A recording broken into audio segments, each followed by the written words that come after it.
अस्सलामुअलैकुम and welcome to the show views makers. मैं हूं आपके साथ ज़रिया बारिफ नाज़रीन। आज प्रोग्राम में हम बात करेंगे सबसे पहले नेशनल एक्शन प्लान की, जिसकी मुखालफत तो अपनी जगह, लेकिन ऑपोजिशन भरपूर खामोश इस पर क्यों दिखाई दे रही है। इस वक्त नेशनल एक्शन प्लान मईशत, 18वीं तरमीम और लोकल गवर्नमेंट जैसे मसाइल सर उठा रहे हैं। तो क्या इस वक्त पाकिस्तान में ऐसा जमहूरी निज़ाम है जो इन मसाइल को हल करे? जब बड़ी सियासी जमातों की लीडरान करप्शन केसेस में मुलव्विस हो और जमानतों के लिए भाग दौड़ में मसरूफ हो, तो आवाम के मसाइल कौन हल करेगा, ये भी अभी जानना बाकी है। अगर सियासी जमातें सियासी खानवादे बना दी जाएंगी तो क्या हकीकी जमहूरियत कायम हो पाएगी? क्या मौजूदा हालात में गैर जमहूरी ताकतों का जमहूरी अमल में मुदाखलत का खतरा भी टल जाएगा? आज हमने देखा कि army chief general Qamar Javed Bajwa ने बलूचिस्तान के हवाले से बात की है। बलूचिस्तान पर उन्होंने कहा कि वो पाकिस्तान का मुस्तकबिल है और माजी में भी यही बातें वज़ीर आज़म ने भी की हैं। तो बलूचिस्तान में लाकानूनियत हो और गुर्बत का खात्मा हो तो ये बहुत ही अच्छा होगा, लेकिन अब ये होना कैसे है, इस पर भी बात होगी। क्या वफाकी हुकूमत को बलूचिस्तान के असल मसाइल का अदराक है या नहीं, हम इस पर भी आज तफसीली गुफ्तगू। मेरे पैनल पर इन तमाम तर सूरत हाल पर बात करने के लिए मेरे साथ कौन कौन सी शख्सियात मौजूद होंगी, उनका तारुफ मैं आपसे करवा दूं। आज प्रोग्राम में हमें ज्वाइन कर रहे हैं सीनियर तज्जियाकार जनाब मुशर्रफ जैदी साहब, साथ ही साथ पीजे मीर भी हमें ज्वाइन करेंगे आज के प्रोग्राम में। अतर काज़मी आज हमारे प्रोग्राम का हिस्सा है। इसके साथ साथ आसमा वदूद साहिबा भी प्रोग्राम में हमें ज्वाइन कर रही हैं। और इसके अलावा मैं आपको बताऊं कि जनरल रिटायर्ड अमजद शेब साहब भी सीनियर तज्जियाकार हैं, हमें प्रोग्राम में ज्वाइन कर रही हैं। तो प्रोग्राम की पहली स्टोरी की तरफ बढ़ते हैं और बात करते हैं बलूचिस्तान के हवाले से कि क्या वफाकी हुकूमत को बलूचिस्तान के असल मसाइल का अदराक है या नहीं। मेरा पहला सवाल पीजे मीर साहब आपकी तरफ है। आपको लगता है कि वफाकी हुकूमत को बलूचिस्तान के असल मसाइल का अदराक है? अगर है तो किस तरह से? देखिए, ये जो भी गवर्नमेंट आती है बलूचिस्तान में, आपने देखा है कि हमेशा एक आप कह लो एक मिसपरसेप्शन का, लोग कहते हैं कि मिसपरसेप्शन का शिकार रही है। नहीं, बलूचिस्तान में देखें आप जो मर्जी गवर्नमेंट लेके आए, जो बुनियादी उनके जो प्रॉब्लम्स हैं वो लोगों को नहीं बताए जाते। अब आप पूछेंगे वो कैसे। अभी मैं मॉस्को में था, मेरी एक इंटरव्यू हुआ डॉक्टर जुमा खान मारी, और उन्होंने जो रेवोल्यूशंस दी हैं कि ऐसे ऐसे लोग बलूचिस्तान में बैठे हैं कि जो हुकूमत लेके आए ये उसको ख़राब करने की मुहिम में लगे हुए हैं। अब इसमें आपके ट्राइबल लीडर्स हैं, उन्होंने खुले नाम लिए हैं, उन्होंने भुगतों के नाम लिए हैं, मेंगल्स के नाम लिए हैं, खुद मारी अपने ट्राइब के नाम लिए हैं। अब ये मुझे बताएं, ठीक है आप उसको कॉस्मेटिक्स दे देंगे, कहेंगे हाँ जी चल रही है गवर्नमेंट ऑफ बलूचिस्तान, लेकिन उसके बड़े बड़े आप कह लो कि डीप और मसाइल यहाँ मौजूद हैं।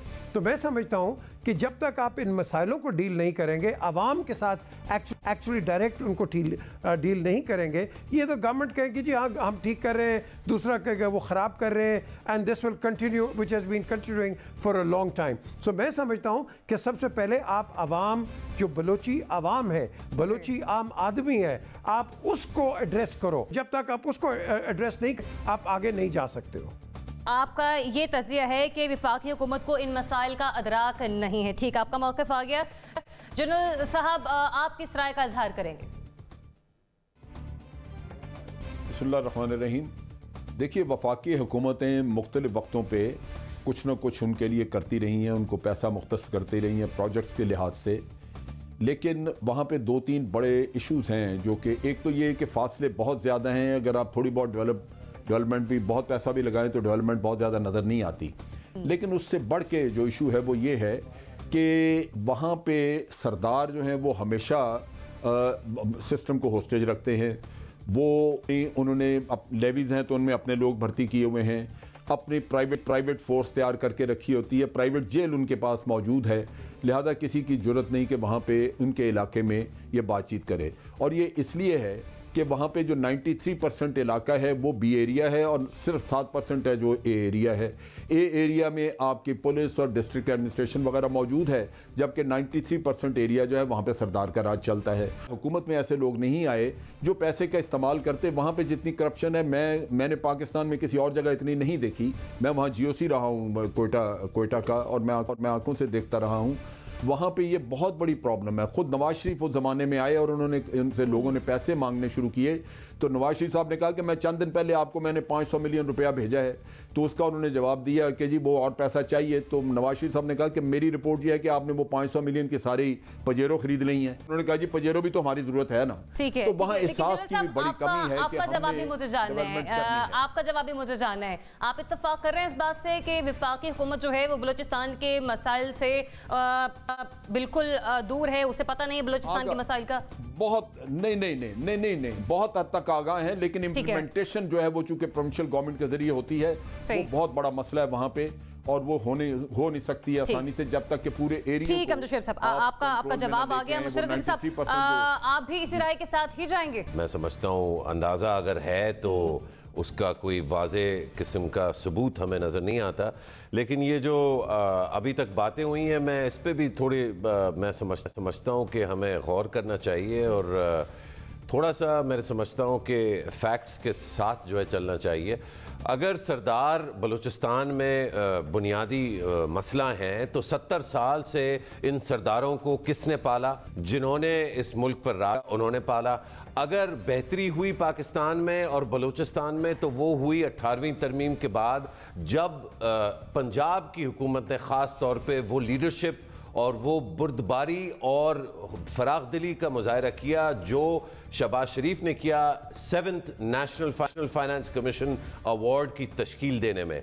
अगर ये हुकूमत, वफाकी हुकूमत वाकईतन संजीदा है तो ये कंसेंसस बिल्ड करने पर मेहनत करेगी और काम करेगी, और उसी लगन और उसी अच्छी नीयत से जिससे वफाकी हुकूमत ख़ास तौर पे वज़ीर आज़म इस वक्त तवज्जो दे रहे हैं बजौड़, वज़ीरिस्तान, खैबर और अगज़ई और दीगर और उन कबायली डिस्ट्रिक्ट्स को जिनको अभी शामिल किया गया है खैबर पख्तूनख्वा में, उसी तरह से जो बी एरियाज़ के बारे में हम बात करते हैं बलूचिस्तान में, उसी नौयत के पैकेज और वही फराग दिली हमें वहाँ दिखानी पड़ेगी। आखिरकार बलूचिस्तान का बच्चा पाकिस्तानी शहरी है। अच्छा, और हम सरदारों पे इसको ब्लेम करके हाथ नहीं धो सकते, इससे वो हमारे बच्चे हैं और हमें इस पे काम करना पड़ेगा, चाहे जितने पैसे लगे और चाहे जितनी पजेरों खरीदनी पड़े। मतलब आपका तज्जिया और आपकी राय नफी के साथ है? मेरा कभी भी राय नफी में नहीं होती, मेरा हमेशा अच्छाई और ज्यादा बेहतरी की तरफ मेरी राय होती है। वफाकी हुकूमत को पता है, लेकिन अनफॉर्चुनेटली उनके पास पैसे नहीं है, उनको वो पैसे पैदा करने के लिए ज्यादा टैक्सेस लगाने पड़ेंगे, खास तौर पे अमीर तरीन तबके पर। ठीक है आसमा, आप क्या कहेंगे? देखिए जी, बलूचिस्तान जो है वो हमारा फ्यूचर है और हमारा फ्यूचर की प्रॉस्पेरिटी बलूचिस्तान से ही एसोसिएटेड है। इन्हें मालूम है, लेकिन वो अंडर द कारपेट पुश करने से चीज़ें अब और चलेंगी नहीं। वो कमिटमेंट चाहिए होगी, जैसे इस बी एरिया को हमने लेके आना है, जो वहाँ के मसाइल हैं, गरीब को उठाना है, ये सब कुछ जो उनकी रिजर्वेशंस है उसको दूर करने के लिए एक कमिटमेंट चाहिए। कमिटमेंट, विजुअल कमिटमेंट, जो कि फ़िलहाल नज़र नहीं आ रही। इदराक तो है, लेकिन उस कमिटमेंट की कमी है कि आपकी मुस्तकबिल एक चीज़ के साथ है, आप उसके ऊपर फोकस नहीं कर पा रहे हैं, और ये बहुत ज़्यादा एक आपकी अपॉर्चुनिटीज़ को फेटल वो लगा सकता है लॉन्ग रन में। तो आपकी राय हाँ के साथ है? हाँ है, लेकिन कमिटमेंट मिसिंग है। ठीक है, अगर आप इन ख्यालात का इजहार करेंगे और आपकी राय क्या होगी, हाँ या नहीं? देखिए, अगर आप बलूचिस्तान को देखें गुज़िश्ता 70 साल में, जिस तरह पहले भी यहाँ पे बात हुई, अगर हम सरदारों को ब्लेम करें या बलूचिस्तान की लोकल गवर्नमेंट्स को ब्लेम करें तो उनको कौन लेके आता रहा, उनके साथ कौन डील करता रहा? जहाँ तक वफाकी हुकूमत का ताल्लुक है, वफाकी हुकूमत को पता है या मालूम नहीं है मसाइल का, उनको यकीनन मसाइल का मालूम है। पर इसमें एक और चीज़ जो बहुत ज़्यादा अपना रोल प्ले करती रही, वो मिसट्रस्ट था मुख्तलिफ इदारों के दरमियान और सियासी क़यादत के दरमियान। जब तक तमाम इदारे, सियासी क़यादत, इस्टेब्लिशमेंट एक पेज पे नहीं आएंगे और एक दूसरे में के दरमियान जब तक ट्रस्ट डेवलप नहीं होगा, बलूचिस्तान की सूरत हाल बेहतर नहीं होगी। तमाम स्टेटर्स को ऑन बोर्ड लेना पड़ेगा, चाहे वो इस्टेब्लिशमेंट है, चाहे वो सियासतदान है, चाहे वो लोकल अवाम है, और इसमें कलीदी किरदार जो है वो लोकल अवाम को अदा करना पड़ेगा, और उन्हीं से हमें एक्सपेक्ट भी करना चाहिए। ना ये कि हम सिर्फ चंद सरदारों को अपने साथ मिला लें, चंद को गद्दार करार दे दें और चंद को मुहिब वतन करार दे के अपने साथ मिला लें। ऐसे मसले का हल नहीं होगा।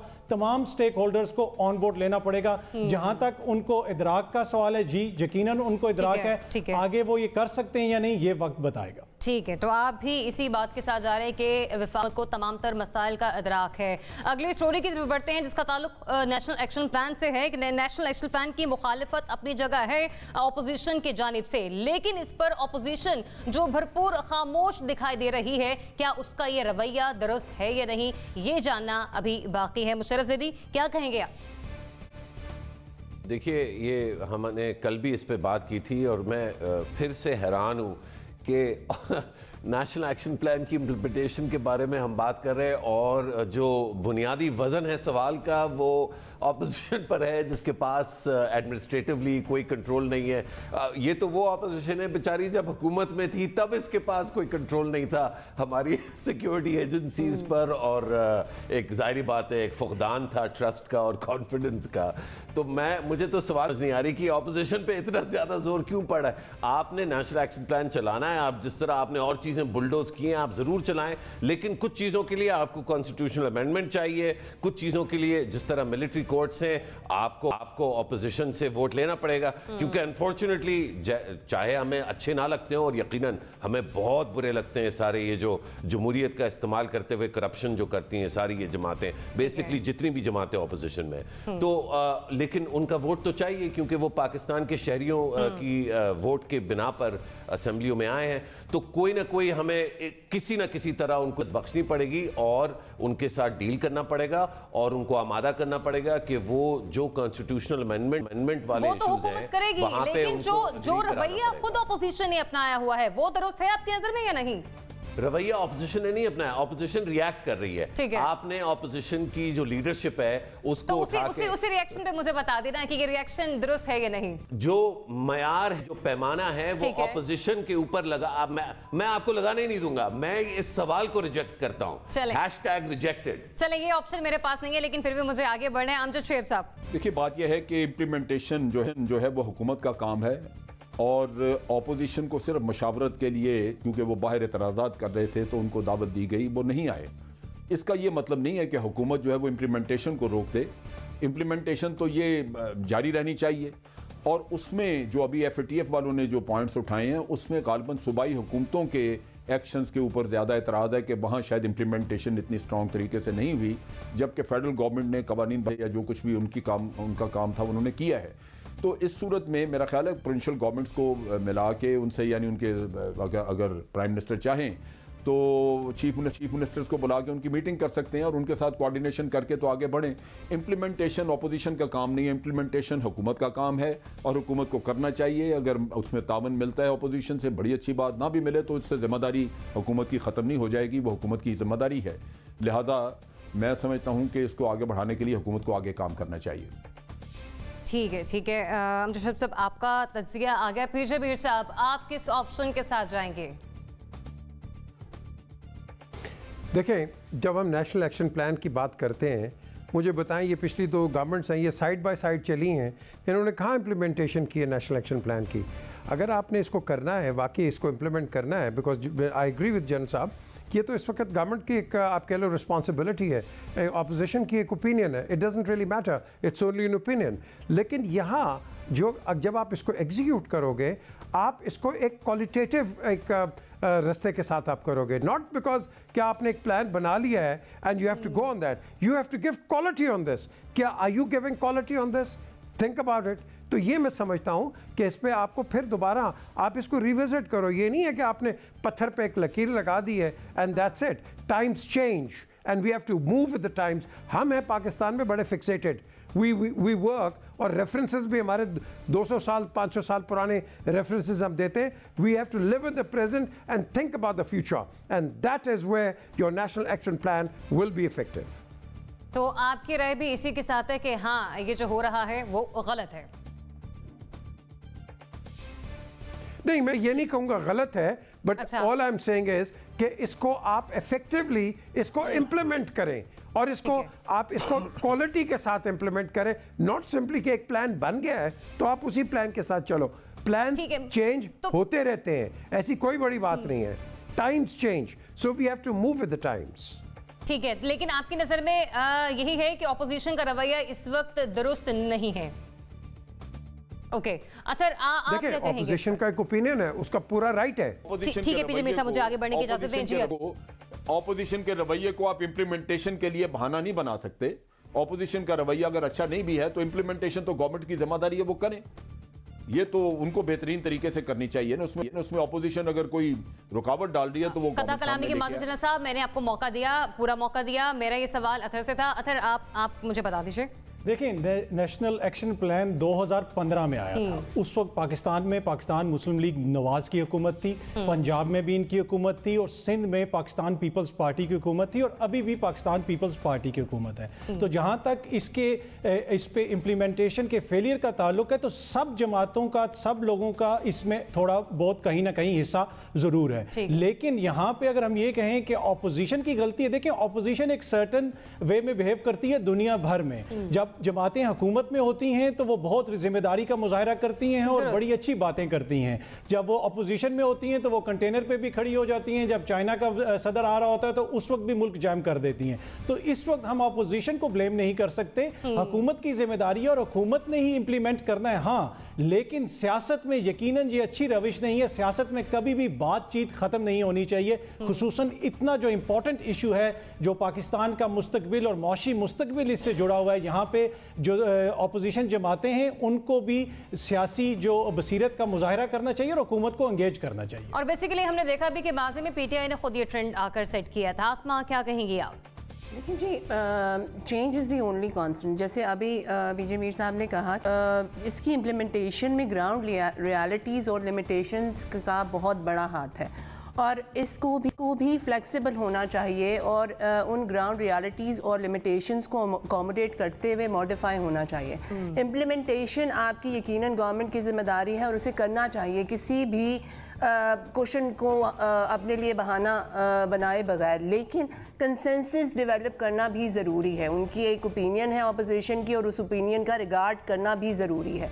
अब बहुत जेनरसली हमने पीस एंड हारमनी के लिए अक्रॉस बॉर्डर एक जेस्चर शो किया है, तो ये अब पाकिस्तान की अपनी अवाम की रिप्रेजेंटेशन है। ये पार्टीज़, ये ऑपोजिशन, इनके साथ भी उसी जनरोसिटी के साथ आपको रीच आउट करना चाहिए और एक कंसेंसस डेवलप करना चाहिए। इम्प्लीमेंटेशन गवर्नमेंट की जिम्मेदारी है, लेकिन ये कंसेंसस भी लाना इसी गवर्नमेंट की जिम्मेदारी है कि एक बैलेंसिंग आप एक फैक्टर ले आइए जहाँ से एक प्लेटफॉर्म बन जाए जहाँ से आप आगे जा सके, और इसको फ्लैक्सिबल रखिए। चेंजेस बीच में जितनी भी आपकी जो कि आपको रोकती हैं इसको इम्प्लीमेंट करने के लिए, उनके मुताबिक इसको मॉडिफाई कीजिए। तो आपकी ऑप्शन, आपकी राय क्या है? ये ऑपोजिशन का जो रवैया है नेशनल एक्शन प्लान पे, मुखालफत तो है ही, तो ये दुरुस्त है या नहीं है? मेरे ख्याल से नामुनासिब है, लेकिन ये उनकी अपनी ओपिनियन है, ओपिनियन का उन्हें हक है।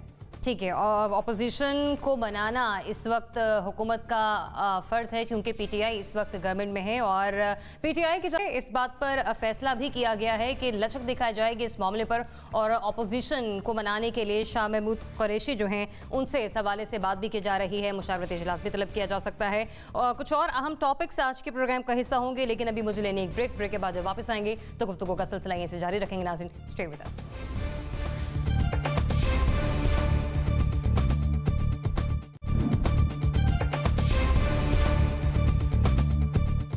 Welcome back. ब्रेक के बाद कुछ बात कर लेते हैं पाकिस्तान तहरीक इंसाफ की इन पॉलिसीज के हवाले से कि जिनके बारे में तासुर दिया जा रहा है कि ये पॉलिसीज पहले दुरुस्त थी या अब दुरुस्त हैं। माजी में हमने देखा कि तहरीक इंसाफ डायरेक्ट फंड देने की मुखालिफ थी, लेकिन अब जब से वो हुकूमत में खुद आए हैं तो खुद भी यही कर रही है। पीटीआई इस वक्त उस वक्त सही थी या अब गलत है, ये जानना अभी बाकी है, जरूरी भी। पीजे मीर साहब, आप क्या कहेंगे? पाकिस्तान तहरीक इंसाफ पहले दुरुस्त थी या अब गलत? लेकिन जब इनकी कन्वर्जन हुई है into a government where they hold responsibility to run the state, तो फिर इनकी जो नेचुरली इनकी जो पॉलिसीज हैं ये बाहर देखें, बाहर बैठ के जरिए आप बड़े लोग कहेंगे हम ये कर देंगे वो कर देंगे, जब आप एक्चुअल रियलिटी पे जाते हैं तो आपके पास जब फैक्ट्स एंड फिगर्स आ जाते हैं रियलिस्टिकली, तो फिर then you have to change what you have to do.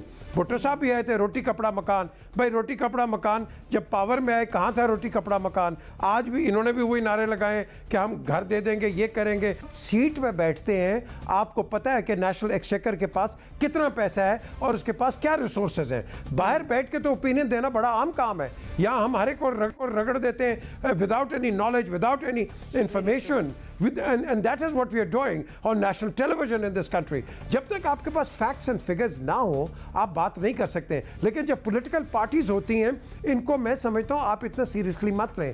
आपने देखना है कि जब ये आते हैं पावर के अंदर with the vote, with the mandate, फिर इनकी डिलीवरेंस क्या है, फिर इन क्या है, फिर इनके प्लान्स क्या है, फिर इनके विजन्स क्या है। That is what we need to सी।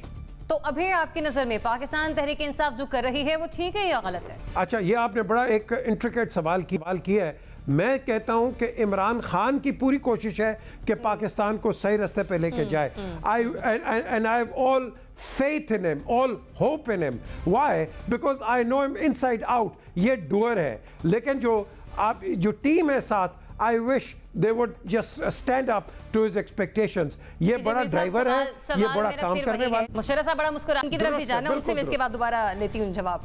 दुरुस्त है, ठीक है मुशर्रफ ज़ैदी, आप किस राय का इजहार करेंगे? मैं तो इसलिए मुस्कुरा रहा हूँ, मुझे पीजे मीर साहब की आवाज़ और उनका अंदाज़ बयां जो है वो इतना पसंद है कि वो जब भी बोलते हैं तो मुस्कुराहट जो है वो आ जाती है। बेचारी पीटीआई जो है उसने 22 साल जो है इतनी मेहनत की और आखिरी चंद महीनों में उसकी इलेक्शन से पहले आखिरी चंद हफ्तों में बल्कि जो जिद्दोजहद करने वाले डेमोक्रेटिक और रिफॉर्मिस्ट पीटीआई के नए मेंबरान जिन्होंने 22 साल जो है मजाक उड़ाया पीटीआई का और उसको देख देख के उस पर हंसते रहे और दीगर और जमातों और हुक्मरानों के साथ मिल के वजारतें एंजॉय की, उनके लिए फंड्स ना मक़दस होना मैं समझता हूँ बहुत बड़ी ज़्यादती होगी। तो इसलिए बिल्कुल दुरुस्त फैसला है का कि उन बेचारे MNAs और MPAs जो 4-4, 5-5 दफ़ा पहले भी रह चुके हैं, कभी PMLQ में, कभी PMLN में, कभी PPP में, कभी किसी पार्टी से कोई वास्ता किए बगैर वजारतें रखते हुए, अब उन बेचारों को फिर से फैसला मिला है कि आवाम की पब्लिक फंड्स की जो है वो इस्तेमाल कर सकें। तो उनके इस राह में कोई रुकावट नहीं होनी चाहिए और ख़बरदार कि इमरान खान या किसी और टीवी तज्ज़िया निगार ने जो है इसमें खलल डालने की कोशिश की, रास्ते में रुके। ये जमहूरियत है और ये तब्दीली है। ठीक है, अमजद शुएब साहब। देखिए, बात यह है कि जो भी पॉलिटिकल पार्टीज़ में लोग हैं, इनमें अभी जो इमरान खान जैसे मुशर्रफ भी बात कर रहे थे, ये तो वो तबका है जो मुशर्रफ के, हमारे जो जनरल मुशर्रफ थे उनके साथ जो लोग थे उनमें से 72 लोग मियां नवाज शरीफ की पार्टी में आके शामिल हो गए। ये तो अलमिया है हमारी सियासत का कि एक तबका है जो फिरता फिराता रहता और बदकिस्मती से कोई भी पॉलिटिकल पार्टी उनके बगैर शायद आगे चल नहीं सकती या हुकूमत में आ नहीं सकती। वो तो एक अलमिया है हमारी पूरी सियासत का। लेकिन दूसरी तरफ ये है कि मुझे जो हुकूमत से शिकायत है वो ये है कि जो कुछ भी इन्होंने एहतजाज किए वो अपनी जगह पे, वो एहतजाज आज भी दूसरी पार्टियां कर रही हैं, लेकिन वादे करने के लिए आपको होमवर्क करना चाहिए। आप अगर वादे करेंगे तो फिर आप पूरे ना करें तो आपका पीपल्स पार्टी या किसी और से फिर फ़र्क नहीं रह जाता। उन्होंने भी कहा था रोटी कपड़ा मकान नहीं हुआ, तो आप भी कल उसी तरह ही मकानों की बात भी आपने की, सब कुछ किया। और आज भी जो बातचीत ये करते हैं ये होमवर्क किए बगैर करते हैं। जैसे अभी ये तेल की बात कर दी प्राइम मिनिस्टर ने कि जी बहुत बड़े तेल के ज़ख़ीरे निकले, जबकि माहिरीन से बात होती है तो वो ये कहते हैं कि जी अभी हम कुछ नहीं कह सकते। अब अल्लाह करे कि ये ठीक हो, लेकिन खुदा न खास्ता अगर कल को गलत हो जाए कोई चीज़ ऐसा ना हो, तो फिर आप प्राइम मिनिस्टर के मुंह से निकली हुई तो हर बात जो है वो कौम सुन के तो यकीन करती है कि ये हमारे प्राइम मिनिस्टर ने कहा ये। तो मेरा ख्याल है यहाँ पे फुकदान है होमवर्क का, जिसकी वजह से फिर इनको परेशानी होती है या बैक ट्रैकिंग करनी पड़ती है।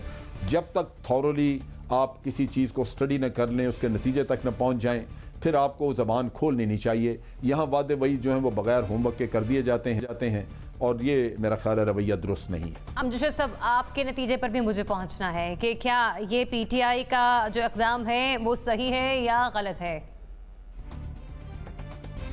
किस चीज़ का इक़दाम? यही कि जो फंड्स वो मना करती थी जब वो ऑपोजिशन में थी और ऑपोजिशन का किरदार अदा कर रही थी। ठीक है, आपका जवाब आ गया। आज की ऑपोजिशन भी यही कुछ कर रही है।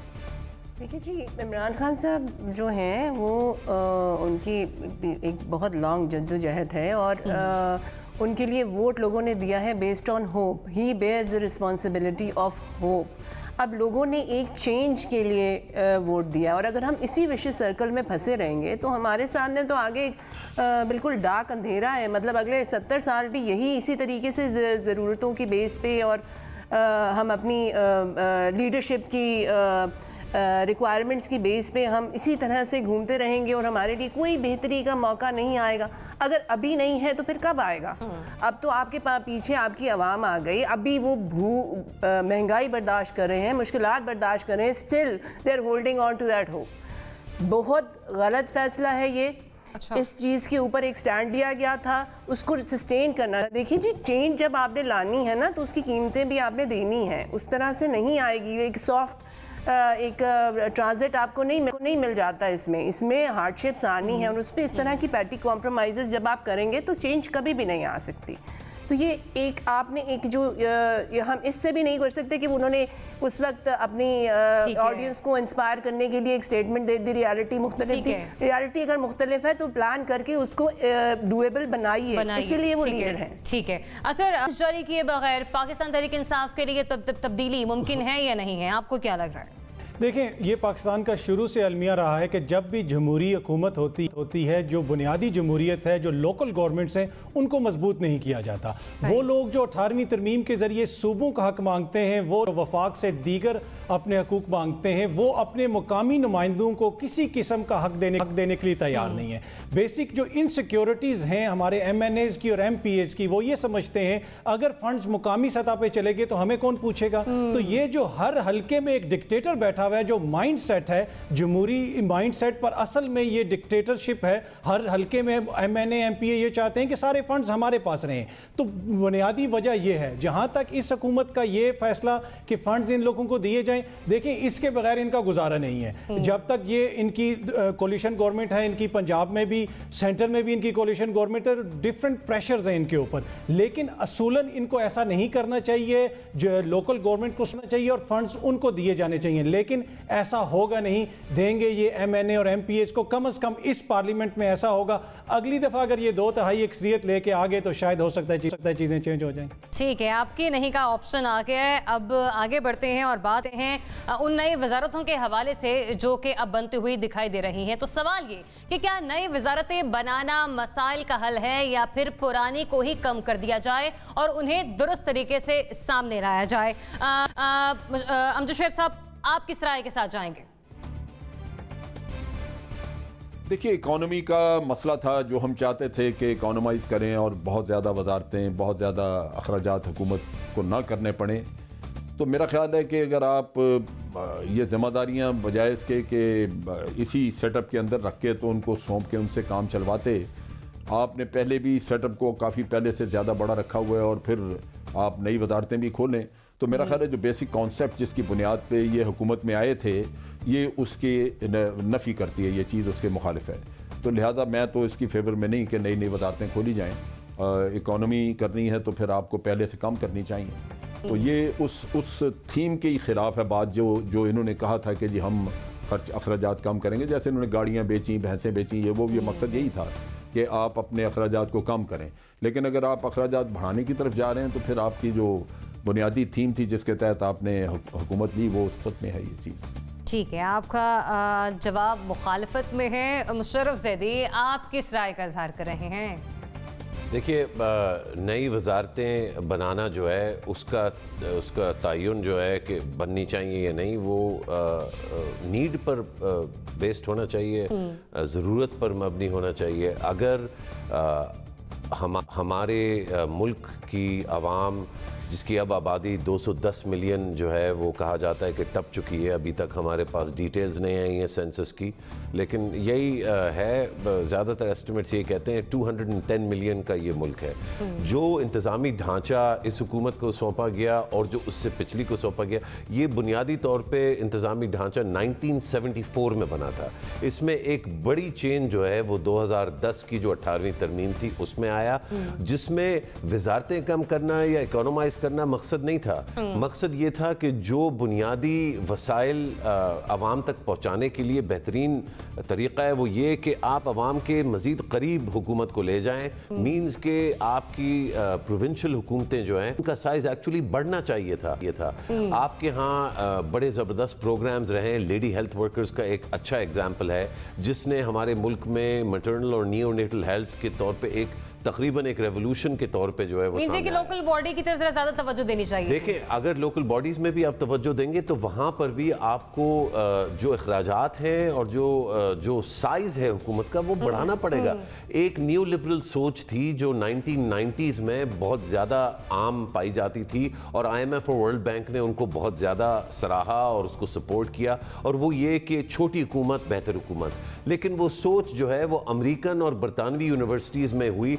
जो ममालिक अपनी रियासत, जब रियासत ताकतवर थी और रियासत ने उन ममालिक को ऊपर वो लेके गए पब्लिक स्कूलिंग के थ्रू, पब्लिक हेल्थ के थ्रू, तो फिर एक मुकाम पे आके उन्होंने देखा कि यार ये इतनी बड़ी रियासत का हम क्या करेंगे, अब तो हम सब पढ़ लिख गए, अब सिस्टम खुद चलेगा। पाकिस्तान वहां नहीं पहुंचा है। मैं समझता हूं अगर वजारतों की जरूरत है तो एक नहीं आप 10 बनाए, उनका जवाब होना चाहिए, उनके ऊपर स्टडी होनी चाहिए। लेकिन अभी इन वजारतों का कयाम सही है या नहीं है, मुझे आगे आसमान आप जिस वजारत के बारे में मुझसे मसलन अगर आप कहती हैं पॉवर्टी एलिविएशन डिवीजन जो बनने जा रही है, जिसका कल एहसास प्रोग्राम के थ्रू अनाउंसमेंट हुआ था, मैं समझता हूं ये बहुत अच्छा एक स्टेप है और ये वजारत जरूर बननी चाहिए। अगर आप मुझे कहती हैं कि एक वजारत जो है बनानी चाहिए जिसमें हम सिर्फ जो है मीडिया को कर्टेल करें, मीडिया रेगुलेशन वजारत बननी चाहिए, उसके मैं मुखालिफ हूंगा क्योंकि बुनियादी तौर पे वो हुकूमत का काम नहीं है। तो based on the sorry to interrupt Musharraf, sorry to interrupt, मुझे पीजे मीर साहब की तरफ बढ़ना है। जी पीजे मीर साहब,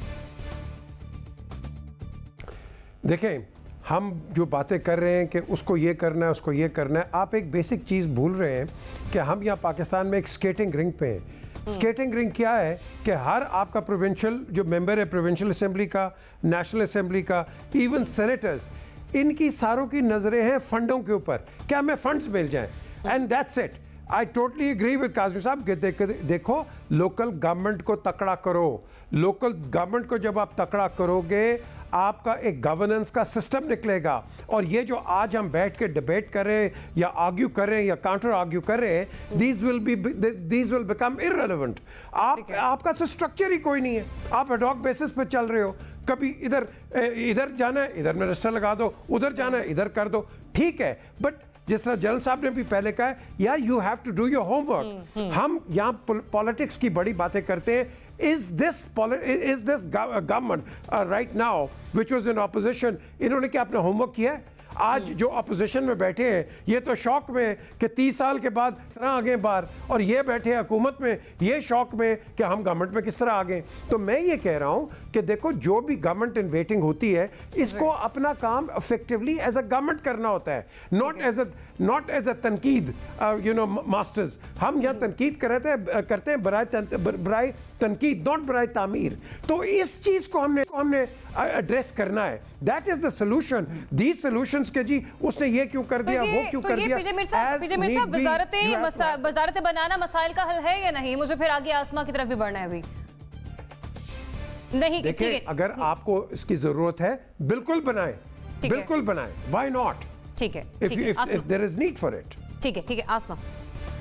देखिए जी, वजारतें बनाना या ना बनाना वो तो आपकी ज़रूरत पे डिपेंड करता है, लेकिन सबसे ज़्यादा ज़रूरी ये है कि आप अपनी टीम बनाएं। आपके साथ वो लोग इन वजारतों को लीड करें जो कि आपकी विजन को शेयर करते हों, आपके मिशन को शेयर करते हों, आपके साथ हार्डशिप शेयर करना चाहते हों, वो ज़रूरी है। लैक ऑफ टीम बिल्डिंग फ़िलहाल बहुत ज़्यादा ऑब्वियस है। आप उंगलियों पे गिन सकते हैं वो लोग जो खान साहब के विजन को शेयर कर रहे हैं और उनके साथ मिलकर चल रहे हैं। तो वजारतें आपकी ज़रूरत होती हैं, जैसे अभी पॉवर्टी रिडक्शन है, that is the right time आपको दे रही हूँ लेकिन थोड़ा मुख्तसर होगा क्योंकि मुझे ब्रेक की तरफ बढ़ना है। जी बिल्कुल, इनका वजारतें ज़रूर बनाएं अगर इनकी ज़रूरत है, मगर अपनी टीम बिल्डिंग पे फोकस करें। अपने साथ वो लोग मिलाएं जो इनके विजन को शेयर करते हैं, जो कि इनके साथ कदम से कदम मिला के चल सकते हैं। या नहीं है जरूरत के बेस पे ठीक है, लेकिन टीम बिल्डिंग जरूरी है। ठीक। अथर देखिए, अगर ज़रूरत की बेस पे बिल्कुल दुरुस्त है। अब तक तो ये हुकूमत तर्जुमान ही मुतारिफ कराती रही है। अगर कोई नई वजारत कराए जिसकी ज़रूरत है मुल्क को, तो वाई नॉट। लेकिन जो भी मिनिस्टर हो कॉम्पिटेंट हो, वजारत के अफसरान कॉम्पिटेंट हो और वो अच्छे तरीके से काम करें, तो किसी को इतराज़ नहीं हो। ठीक है, तो आपका भी जो आंसर है वो ES में आ गया। नाज़रीन, अभी मुझे लेने ब्रेक, वापस आएंगे तो बात करेंगे मुशर्रफ के खिलाफ जारी मुकदमात के हवाले से कि क्या उन पर कोई संजीदा है या नहीं। स्टे विद अस।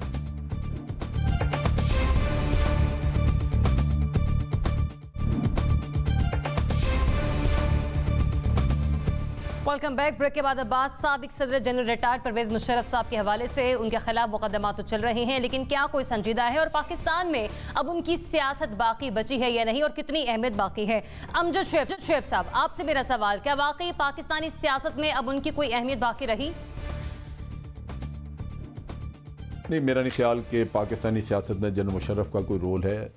वो बहुत पहले से ही मेरा ख्याल है ख़त्म हो चुका। जब वो पिछली दफ़ा आए थे तो उस वक्त ही ये जाहिर हो गया था। और दूसरी बात यह है कि जहाँ तक मुकदमे का ताल्लुक है, उनको मुकदमा फेस करना चाहिए और सुप्रीम कोर्ट ने जो 3 ऑप्शंस दी हैं उनमें से कोई भी ऑप्शन वो ऑप्ट करके तो अपना बयान वगैरह रिकॉर्ड कराएं। ये मेरा ख्याल है यही बेहतर है सबके लिए। ठीक है, आपकी राय आ गई। मुशर्रफ ज़री साहब, मैं समझता हूँ कि उनकी उम्र और उनकी सेहत जो है उसका तकाजा यही है कि एक डिग्निफाइड मैनर में वो पब्लिक लाइफ से बिल्कुल अपने आप को रिमूव कर लें। अगर वो खुद नहीं मानते तो उनकी फैमिली को इसमें इंटरवीन करना चाहिए। उनको हिंदुस्तानी टेलीविज़न चैनल्स को हरगिज़ कोई इंटरव्यू मज़ीद नहीं देने चाहिए। उनकी पाकिस्तान आने या जाने की ख़बरों को नशर नहीं होना चाहिए और पाकिस्तानी मीडिया को जो है उनके पीछे दौड़ना नहीं चाहिए, क्योंकि वो अब एक अपने लिए और अपने पुराने इंस्टीट्यूशन के लिए, हमारी प्यारी और अजीम पाक फ़ौज के लिए एक एम्बेरसमेंट के तौर पर जो है वो एक लाइबिलिटी बन गए। और मैं बिल्कुल एग्री करता हूँ जनरल साहब के साथ कि उनको बहादुरी के साथ, लेकिन आउट ऑफ द पब्लिक आई, जो भी सुप्रीम कोर्ट के केसेस हैं उनको फेस करना चाहिए। ठीक है, आसमा जल्दी प्लीज। मुझे उनका कोई रोल नज़र नहीं आता पॉलिटिक्स में और उन्हें यकीनन अपने आप को क्लियर करवाना चाहिए। जो उनका सुप्रीम कोर्ट के साथ एंगेजमेंट है उसको रिजॉल्व करना चाहिए डिग्निफाइड मैनर में। बाकी पॉलिटिक्स में अब उनका रोल नहीं है। ठीक है, पीजे मीर साहब। देखिए, ये सारे कह रहे हैं कि उनको क्या करना चाहिए। उन्होंने तो पहले कहा कि मैं if I can be of help I will help Pakistan, that's about it. So he has no role, he himself has said it. लेकिन मजाक और हंसी आती है, एक कोर्ट उनको रेटिफाई करता है, वही कोर्ट उनको ट्राई करता है। I mean this becomes a joke. ठीक, अथर आप किस राय का इजहार करेंगे? देखें, ये मुकदमा सिर्फ और सिर्फ एक सियासी मुकदमा है। उनके साथी अभी भी हुकूमत में बैठे हुए हैं, तो इस मुकदमे को चलाना इटसेल्फ इज़ अ जोक है। जैसे पीजे मीर साहब ने कहा है, जहाँ तक सियासत में उनके रोल का ताल्लुक है, उनका कोई रोल नहीं है मुस्तकबिल में, और ना ही उन पर अब किसी किस्म का आगे मुकदमा चलाया जाना चाहिए। चलाया जाए तो सब पे चलाया जाए, नहीं तो सिर्फ अकेला उन पर चलाया जाना सरासन जो है ना पोलिटिकल विक्टिमाइजेशन हो। तो इस सवाल के साथ ही मेरा प्रोग्राम इख्तिताम को पहुँचा। 3 का यह कहना है कि उनका पाकिस्तानी सियासत में कोई मुस्तकबिल नहीं, 2 का कहना है कि हाँ है। मुझे दीजिए इजाज़त नाज़रीन, अल्लाह हाफ़िज़।